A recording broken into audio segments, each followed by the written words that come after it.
यह कहानी Jawaharlal Nehru institute of medical science hospital की है। यह हॉस्पिटल मणिपुर में है। इस हॉस्पिटल में बहुत सी अफवाहें सुनने में आ रही थीं। इन अफवाहों के अनुसार यह जगह भूतिया है। कहा जाता है कि हॉस्पिटल के वॉशरूम और कॉरिडोर में रात के समय जाना सही नहीं है। शीमा नाम की एक नर्स ने हाल ही में हॉस्पिटल में ज्वाइन किया था। वह रात को हॉस्पिटल में एक ही मरीज की देखभाल कर रही थी। तभी अचानक कॉरिडोर से किसी की रोने की आवाज आई।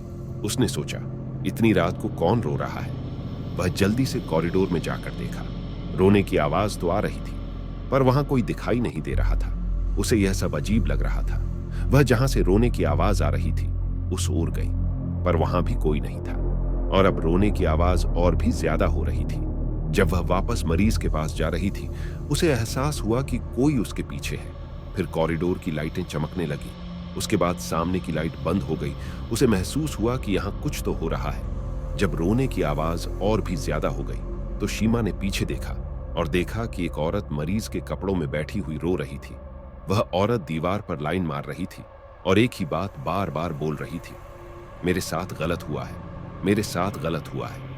यह सब सुनकर शीमा डर के मारे बर्फ की तरह जम गई। वह वहां से हिल भी नहीं पा रही थी। बस एक ही चीज उसके दिमाग में चल रही थी कि यह क्या हो रहा है, यह औरत कौन है और यहां पर बैठी क्यों रो रही है। जब शीमा ने उस मरीज की ओर देखा तो देखा कि उसके मरीज का शरीर के नीचे वाला हिस्सा पूरा खून से भरा हुआ है। वह औरत अचानक से खड़ी होकर शीमा की ओर देखने लगी तो शीमा के होश उड़ गए। उस औरत के हाथों में एक बच्चा भी था। वह बच्चे को लेकर शीमा के सामने आने लगी तो फिर से कॉरिडोर की लाइट ऑन ऑफ होने लगी। वह औरत आगे बढ़ते हुए एक ही बात बोल रही थी, तुम सब ने मेरे साथ बहुत गलत किया, तुम सब ने मुझे मार दिया। उस औरत के अंदर बहुत सारा गुस्सा था। शीमा वहां से हिल भी नहीं पा रही थी। डर के मारे शीमा वहां से भाग गई और दूसरे फ्लोर के वॉशरूम में जाकर छुप गई। उसने अपने फोन से मदद के लिए किसी को बुलाने का सोचा और जब उसने अपनी पॉकेट में हाथ डाला तो वहां पर कोई फोन ही नहीं था। फिर उसे याद आया कि उसने अपना फोन हॉस्पिटल डिपार्टमेंट में ही छोड़ दिया था। फिर शीमा डर के मारे उस वॉशरूम में कुछ देर तक छिपी रही, क्योंकि बाहर जाने से उसे उस भयानक औरत से फेस टू फेस होना पड़ सकता था। तभी अचानक उस वॉशरूम का दरवाजा खटखटाने लगा।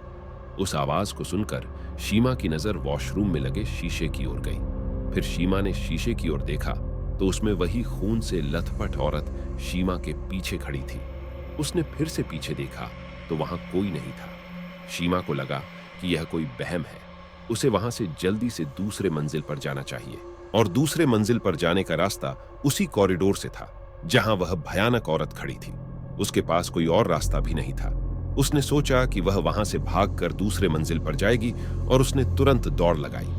फिर कॉरिडोर में किसी चीज से उसका पैर टकराया और वह नीचे गिर गई। जब उसने देखा कि उसने किससे टकराया तो उसका शरीर ठंडा पड़ गया। जब उसने नीचे देखा तो वह भयानक औरत नीचे पड़ी हुई थी और शीमा डर से बेहोश हो गई। जब अगले दिन वह होश में आई तब उसने देखा कि वह उसी हॉस्पिटल में मरीज के रूप में पड़ी थी। वहां कुछ नर्स उसके साथ बैठी थी। उसने हालतें नर्सों को सुनाई, लेकिन उन्हें उस पर विश्वास नहीं हुआ। उन्होंने कहा कि वह अपने काम की वजह से अपनी सेहत का ध्यान नहीं रखती। अगले दिन जब शीमा अकेली थी तो एक बूढ़ी नर्स आई और उसने कहा कि वह शीमा की बातों पर विश्वास करती है।